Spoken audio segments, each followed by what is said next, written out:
You're 2 hours into a road race, the brake's gone, but you're on the front, you're trying to pull it back.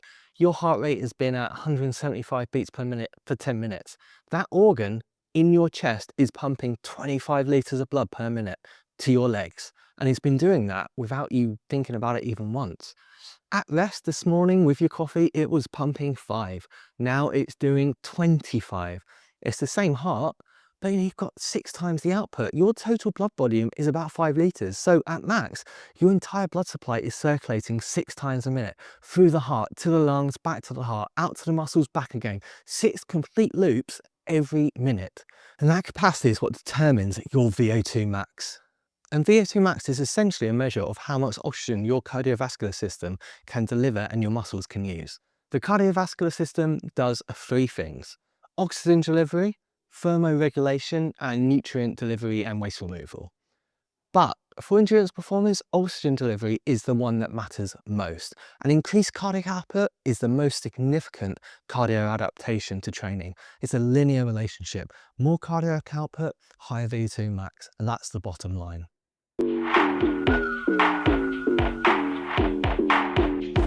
Cardiac output, that's the number, volume of blood your heart pumps per minute. And it comes from 2 things, your heart rate and your stroke volume, how fast it beats and how much it pumps per beat. At rest, maybe your heart rate is 70. Stroke volume, 70 millilitres. That gives you about 4.9 litres a minute. At max, trained riders can hit 30 or more. There's 2 levers, and here's the thing that surprises people. Training barely changes one of them. Your max heart rate stays roughly the same. It might even drop slightly. The gains come almost entirely from stroke volume. More blood per beat.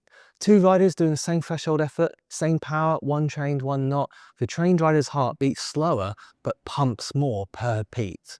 Same cardiac output delivered more efficiently. And that's the cardiovascular advantage of training. So the question becomes, what makes stroke volume go up? This is the big adaptation. Trained athletes achieve high maximal cardiac output through a large stroke volume, not a faster heart rate, but through more blood per beat. And there's 3 mechanisms that push stroke volume up during exercise. And the first one is beautiful in how simple it is. The Frank-Starling mechanism. When more blood returns to the heart, the ventricles fill more. That stretches the muscle fibers, and stretched fibers contract harder, like pulling a rubber band back further before you let go. More stretch, harder snap.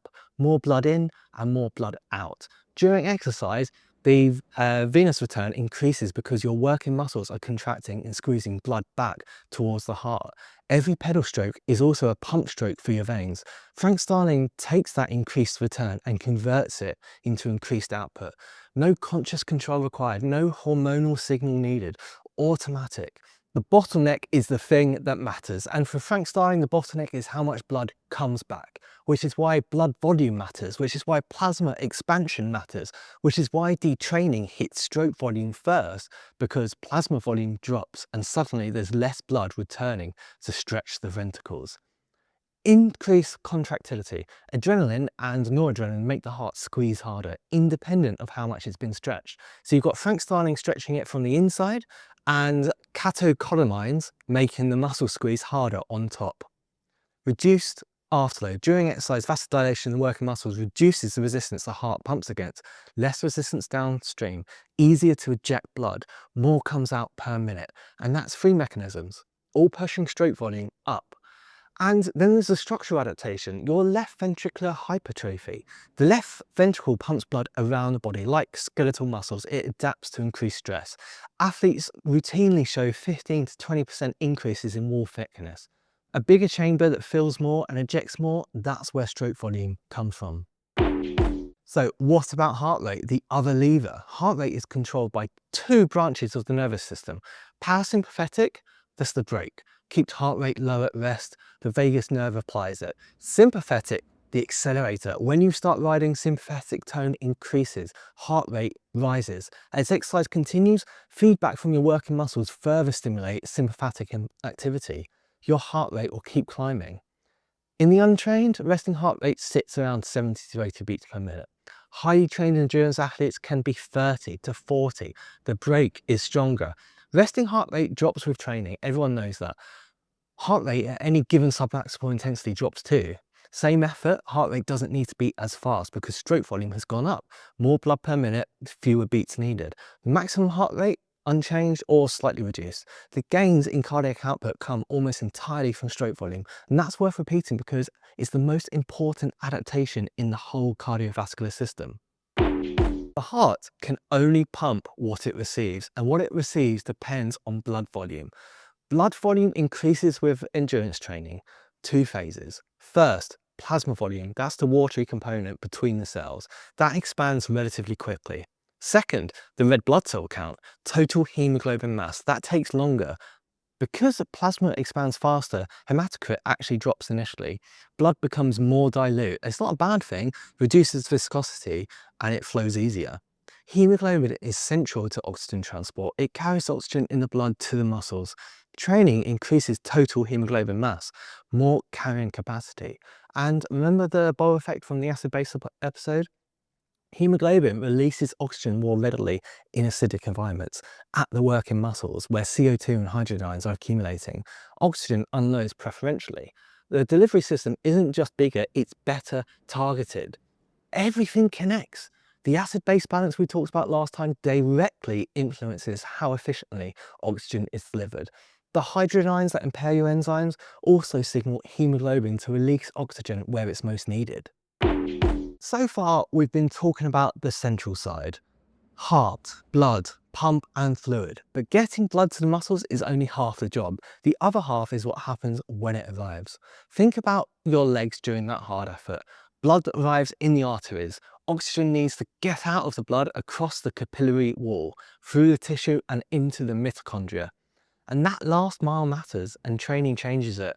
Vasomotor control. Your arteries and arterioles, the smaller ones, can widen or narrow to direct blood flow. At rest, your muscles are barely getting any blood. During maximal exercise, your blood is redirected by your body away from non-essential organs, gut, kidneys, liver, and towards the working muscles. And that's how you go from 20% to 85%. The plumbing reroutes itself in real time. Myoglobin, once oxygen arrives at muscle, myoglobin stores it locally. That's your reserve tank at the petrol station. Hemoglobin delivers the oxygen, myoglobin holds onto it until the mitochondria need it. Higher affinity for oxygen than hemoglobin. Binds tightly, only releases when local oxygen gets low. And capillarisation. This one is significant. Endurance training grows new capillaries around your muscle fibres. Angiogenesis, 5 to 10% more capillaries in trained individuals. And what that means is oxygen doesn't have to travel as far. Shorter diffusion distance from capillary to mitochondrion. It's like adding more exit to a motorway. It's the same traffic, just more routes and faster delivery. And oxygen extraction. The AvO2 difference, the gap between how much oxygen arrives in arterial blood and how much is left in the venous blood leaving. Training widens that gap. Your muscles get better at pulling oxygen out of the blood. Central adaptations get the blood there. Peripheral adaptations get the oxygen from the blood into mitochondria where we need it. The pump and the plumbing, and both are trainable. So everything we've spoken about so far has been about training these systems. But what happens when you stop? What happens when you detrain? The effects come in two ways. First wave, central side. It's quick. Blood volume drops, plasma contracts, the heart receives less, feels less, ejects less, cardiac output falls, stroke volume declines. This is the initial drop in VO2 max. Second, the peripheral side is slower. From about day 21 to 84, muscles lose some contraction ability. Capillary density starts declining. Mitochondrial enzyme concentration drops. Central goes first. It happens quick. Peripheral follows, but slowly. And this is why the first week back on the bike after a break feels okay. You're moving, the legs remember, but week 3, you wonder if you've gone backwards. You haven't. Your plasma volume came back fast. Your pump is working again. But peripheral stuff, the capillaries, the mitochondrial enzymes, those are still rebuilding. And that's the slower wave, and it is normal. When your coach says we're building your aerobic base, the energy systems episodes explain the mitochondria, the Krebs cycle, the electron transport chain, the enzymes that process the fuel. But none of that matters if the oxygen doesn't get there. Cardiac output is the delivery system, heart rate and stroke volume, and the main adaptation is stroke volume. It's a bigger left ventricle, more blood per beat, enhanced by Frank-Starling, supported by increased blood volume and haemoglobin. Then peripheral side, vasomotor control, directing blood to the muscles. Capillarisation, shortening the diffusion distance. Myoglobin, storing oxygen locally. Improved extraction, getting it from the blood into the mitochondria. Pump and plumbing, both trainable, both detrainable, but both essential. 5 litres a minute at rest, up to 30 at max. 20% to the muscles at rest, 85% at max. That's the cardiovascular system responding to the demand you set it. Training makes every part of that response bigger and more efficient.